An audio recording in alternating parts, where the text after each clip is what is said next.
Tihar jail కొత్త guest కోసం తలుపులు తెరవబోతోందా? కేబినెట్ మినిస్టర్ దయానిధి మారన్ టర్న్ వచ్చేసినట్లుంది. తమిళనాడు జాతకాలు తారుమారైన తర్వాత ఒక్కొక్కరి చిట్టాలు తెరుచుకుంటున్నాయి. డిఎంకే కరుణానిధిని అడ్డం పెట్టుకుని వేల కోట్ల కుంభకోణాలకు తెరలేపిన భాగవతాలన్నీ ఇప్పుడు ఒక్కటొక్కటిగా బయటకొస్తున్నాయి. కలైంజర్ ఆడిందే ఆటగా పాడిందే పాటగా ఇన్నాళ్లు నడిచింది.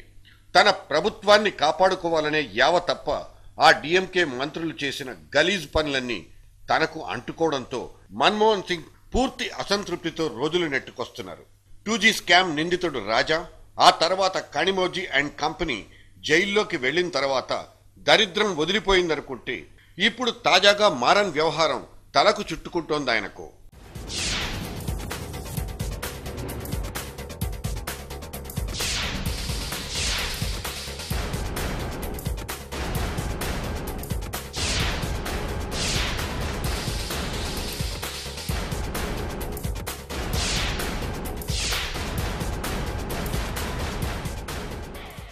మొన్నీ మధ్య యూపీఏ 2 రెండో వార్షికోత్సవంలో అడుగుపెట్టిన సందర్భంలో సోనియా గుక్క తిప్పుకోకుండా తన సర్కార్ గొప్పల్ని ఏకరువు పెట్టి పారేసింది.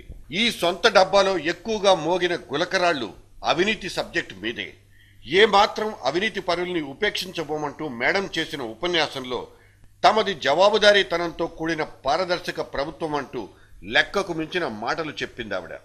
ఇదంతా తమ గొప్పతనమేనంటూ డాంబికాలు పోతున్న మేడం దృష్టిలో తన సర్కార్ చేతగానితనం మీద సుప్రీంకోర్టు కొట్టిన సుత్తి దెబ్బల ప్రస్తావనే లేదు.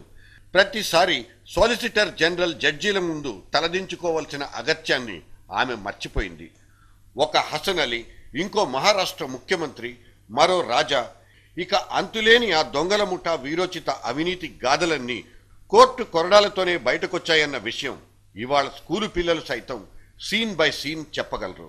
మరి ఆమె ఇదంతా తన ప్రభుత్వ గొప్పతనమే అంటూ డబ్బా కొట్టుకోవడం ఎందుకో తెలియదుగాక తెలియదు.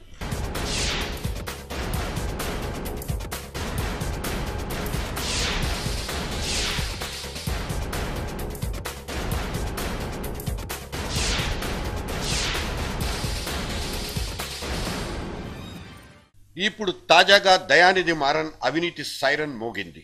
ఎయిర్సెల్ కంపెనీని ఓ మలేషియా కంపెనీకి మెజారిటీ వాటాలు అమ్మేదాకా నీళ్లు తాగించిన ఈ మారన్ అరాచకాల్ని కొంతకాలం క్రితం ఎకనామిక్ టైమ్స్ పత్రిక ఎత్తి చూపితే ఆ తర్వాత దాన్ని భుజానకెత్తుకుని పరిశోధనాత్మకంగా బయటపెట్టింది తెహల్కా పత్రిక. ఎటువంటి బెదిరింపులకు లొంగని మీడియా సంస్థగా పేరున్న తెహల్కా చేసిన ఈ ఇన్వెస్టిగేటివ్ జర్నలిజాన్ని పచ్చి అబద్ధాల పుట్టంటూ మారన్ కొట్టిపారేశాడు.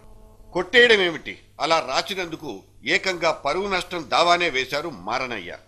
మొదటి యూపీఏ ప్రభుత్వంలో రాజా వెలగబెట్టిన కమ్యూనికేషన్లు ఐటీ శాఖనే వెలగబెట్టిన మారన్ల వారు దిమ్మ తిరిగిపోయే కుంభకోణాలకు అప్పుడే రంగం సిద్ధం చేశారని, దాన్ని రాజా వచ్చి కొనసాగింపు మాత్రమే చేశారన్నది ఆరోపణ.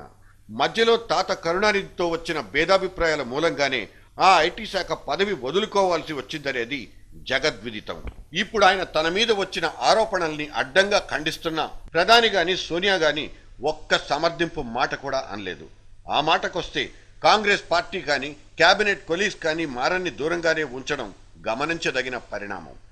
ఇది సహజంగానే మారన్కు మింగుడు పడడం లేదు.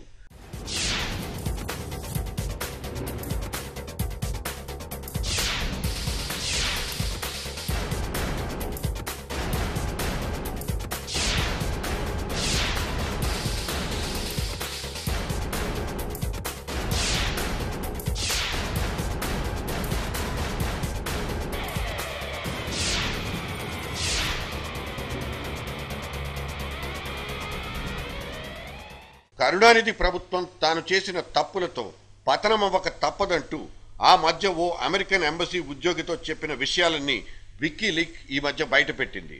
ఇది పులి మీద పుట్రలా డిఎంకే అధినేత కరుణానిధికి నేరుగా గుండెల మీద తన్నేసినట్లు అనిపించింది. అసలే కూతురు కటకటాలు లెక్క పెడుతున్నందుకు ఓ పక్కన ఏడుస్తుంటే ఈ ఎత్తి పొడుపు మాటలన్న మనవడు మారన్ని ఆయన ఆదుకుంటాడనే నమ్మకం లేదు. ఒకవేళ ఆదుకోవాలన్నా ముసలాయన పరపతి ఢిల్లీలో చెల్లుబాటు కాక ఎప్పుడో చిన్నబోయింది. ఇంతటి వైపరీత్యం ఆయనకేనాడు రాలేదు. దీంతో మారన్కు పీకల దాకా భయం పట్టుకుంది. ఇక్కడో విషయాన్ని గట్టిగా చెప్పుకోవాలి. మీడియా మీద ఎన్ని మరకలు పడుతున్నా అదే మీడియాను అడ్డం పెట్టుకుని మారన్ వంటి వాళ్ళు ఎన్ని వ్యవహారాలు నడిపించినా అదే మీడియా ఈ దేశంలో పడ్డ దొంగల గురించి నిర్భయంగా బయటపెట్టింది, సాక్ష్యాలు సేకరించింది, ఫ్రేమ్ బై ఫ్రేమ్ చూపించగలుగుతోంది. కాబట్టి ఇప్పుడు పునాదులు కదులుతున్నాయి. ఇక హిందూ పత్రిక యాజమాన్యపు కూతుర్నే సాక్షాత్తు ఈ దయానిధి పెళ్లి చేసుకున్నా ఆ పత్రిక ఏమాత్రం బంధుప్రీతి చూపించకుండా ఈ మారన్ వ్యవహారాన్ని నిష్పక్షపాతంగా దర్యాప్తు చేయాల్సిందేనంటూ వార్తా పరంపర కొనసాగిస్తోంది. గురువారం నాటి హిందూ సంపాదకీయమే అందుకు తిరుగులేని సాక్ష్యం.